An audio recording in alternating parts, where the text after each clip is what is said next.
दोस्तों अगर आप स्विंग ट्रेडिंग करते हैं लेकिन सही एंट्री समझ नहीं आती तो आज मैं आपको एक बहुत ही सिंपल लेकिन पावरफुल स्ट्रेटजी बताने वाला हूं। इसमें हम सिर्फ दो इंडिकेटर का इस्तेमाल करेंगे और केवल उसी इंडिकेटर के कॉम्बिनेशन से बुलिश एंट्री को पकड़ेंगे।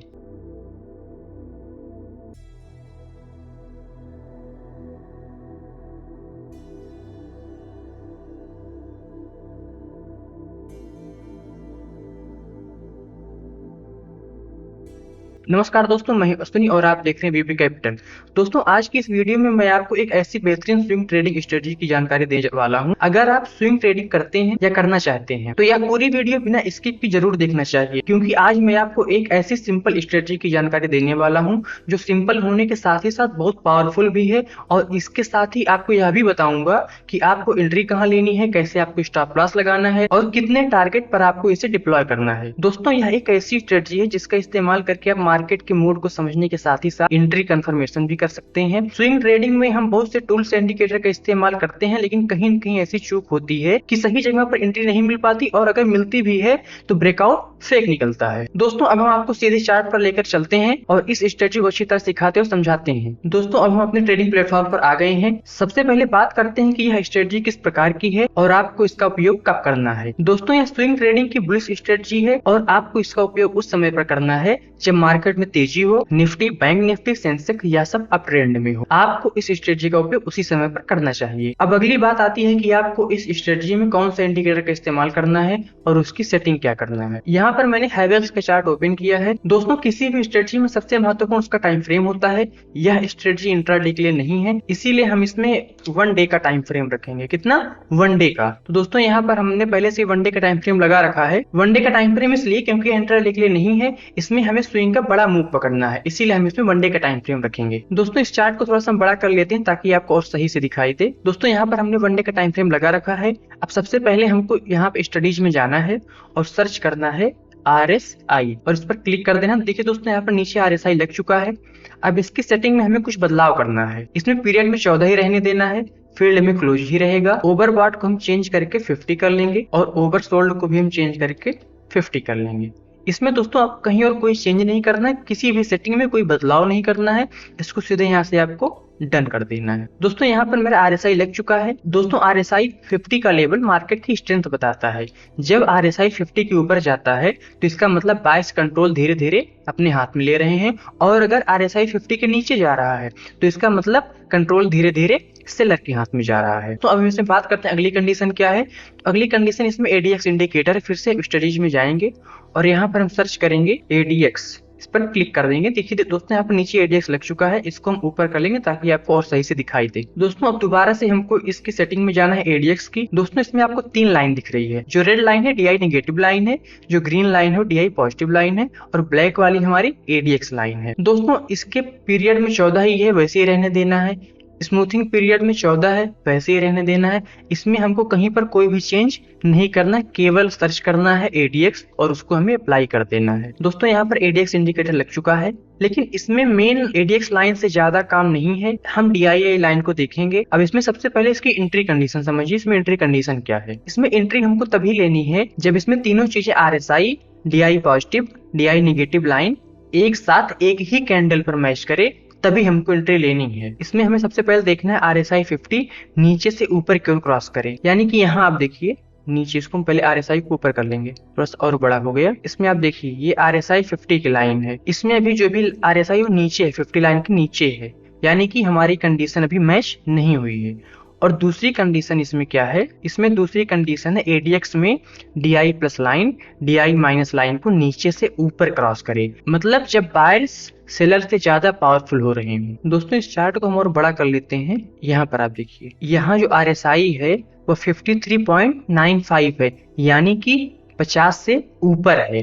और इसमें जो ADX लाइन है उससे हमें कोई मेन मतलब नहीं है। इसमें हम DI लाइन को देखेंगे। जो इसमें DI पॉजिटिव लाइन है वह DI नेगेटिव लाइन को यहाँ इस जगह पर क्रॉस ओवर कर रही है। दोस्तों ये कंडीशन हमारी 9 फरवरी को मैच हो रही है।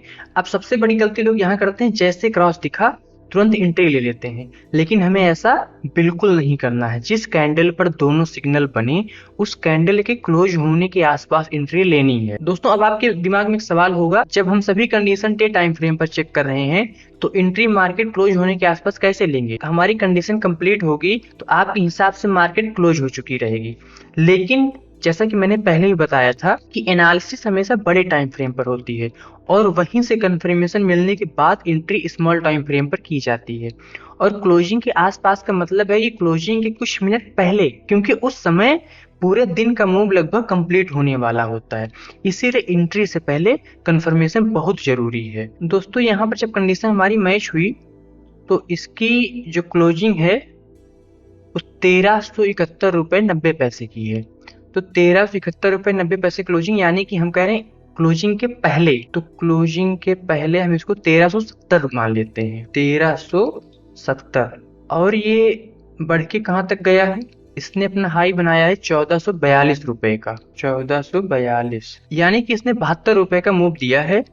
और 9 तारीख से 18 तारीख यानी कि 9 दिन के बीच में इसने हमें 72 रुपए का मूव दिया है। दोस्तों अब इसका दूसरा चार्ट चेक करते हैं। दूसरा चार्ट इसका है गोदरेज इंडिया का। इसमें वो कंडीशन हमने पहले से लगा रखी है, इसको हम और बड़ा कर दे रहे हैं पहले। दोस्तों इसमें आप देखिए 3 तारीख को कंडीशन मैच हुई है। अब 3 तारीख में RSI 51 था, यानी 50 से ऊपर गया। और जो हमारी कंडीशन थी ADX की कंडीशन क्या थी कि जो ADX की DI नेगेटिव लाइन हो उसे DI पॉजिटिव लाइन ऊपर की ओर क्रॉस ओवर करे। यहाँ पर देखिए आप दोस्तों, यहाँ पर इसने ऊपर की तरफ क्रॉस ओवर किया है और इस कैंडल पर हमारी क्लोजिंग के आसपास एंट्री बनेगी अगर, तो इसकी क्लोजिंग 1006.35 है। और इसका हाई कहाँ तक गया है? इसका हाई 1058 गया है। और इसका मार्केट डाउन तो हुआ है, लेकिन डाउन होने के बाद फिर से इसने बुलिश मूव दिया और हमें दोस्तों यही बुलिश मूव पकड़ना है। और एक चार्ट हम इसमें और देखेंगे डॉक्टर रेड्डी का। इसमें भी 3 फरवरी को कंडीशन मैच हुई है। इसमें क्या रहेगा, फिर से एक बार कंडीशन को हम समझते हैं। पीरियड में हमको 14 ही रहने देना है। ओवरबॉट को हम 50 कर लेते हैं, ओवर सोल्ड को हम 50 कर लेते हैं और यहाँ से डन।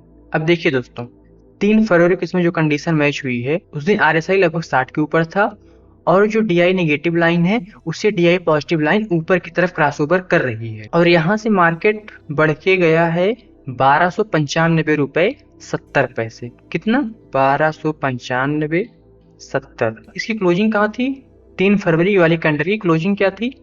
3 फरवरी कैंडल की क्लोजिंग 1235.40, 1235.40, यानी कि इसने 60 रुपए का मूव दिया है। दोस्तों इसके साथ ही हम एक चार्ट और देखते हैं लुपिन का। लुपिन में भी दोस्तों एक कंडीशन मैच हुई है 30 जनवरी को। 30 जनवरी को आप देखिए, फिर से कंडीशन समझते हैं। RSI में पीरियड 14 रहेगा, ओवरबॉट 50 रहेगा, ओवरसोल्ड भी 50 रहेगा।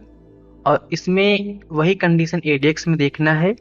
ADX में देखना क्या था? ADX में DI नेगेटिव लाइन को DI पॉजिटिव लाइन ऊपर की ओर क्रॉसओवर करे और RSI 50 के ऊपर होना चाहिए। जब ये तीनों कंडीशन एक कैंडल पर मैच करे तो उस कैंडल की क्लोजिंग के आसपास हमको अपनी एंट्री करनी है। दोस्तों लुपिन में 30 तारीख को एंट्री मिली और यहाँ से बढ़कर इसने अपना हाई बनाया 2263 रुपए का। कितना?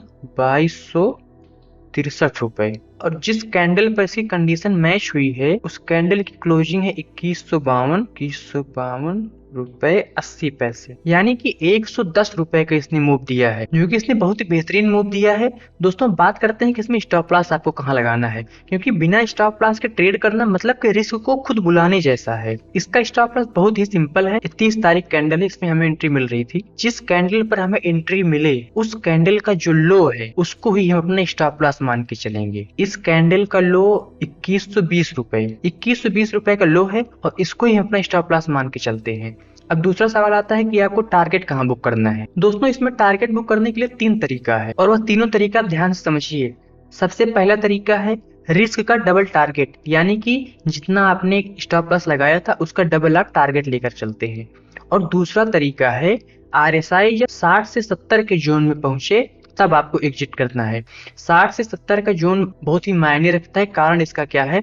क्योंकि यहाँ से हम ओवरबॉट की तरफ बढ़ते हैं और जब ओवरबॉट की तरफ बढ़ते हैं तो यहाँ से मार्केट कभी भी रिवर्स हो सकता है। और इसीलिए अगर आप ज्यादा रिस्क नहीं लेना चाहते हैं तो RSI 60-70 पहुंचे तब आप एग्जिट कर सकते हैं। और इसमें सबसे तीसरा टारगेट जो है वो हम रखेंगे DI प्लस वापस नीचे जब आएगा, यानी कि जो एक ग्रीन वाली लाइन है DI प्लस की, जब यह दोबारा से नीचे आएगी DI नेगेटिव के भी नीचे, तब हम इससे एग्जिट कर सकते हैं। दोस्तों सबसे महत्वपूर्ण बात इसमें यह है, इस स्ट्रेटजी का इस्तेमाल हमें कभी साइडवेज मार्केट में नहीं करना है। जब मार्केट ट्रेंड पकड़ना शुरू करे तभी यह अच्छा काम करती है। दोस्तों इस वीडियो में आपको अगर कोई दिक्कत महसूस हुई है, कोई टॉपिक अगर न समझ में आया हो तो हमें कमेंट करके आप जरूर बताएं। मैं उसको धीरे धीरे इंप्रूव करने की कोशिश करूंगा। आपको ऐसी ही प्रैक्टिकल स्ट्रेटजी सीखनी है जो चार्ट पर सच में काम करती है तो हमारे चैनल को जरूर सब्सक्राइब करें। दोस्तों आज की वीडियो में बस इतना ही, फिर मिलते हैं अगली वीडियो में। तब तक के लिए नमस्कार। आप देखते रहिए VB कैपिटल। आपका दिन मंगलमय हो।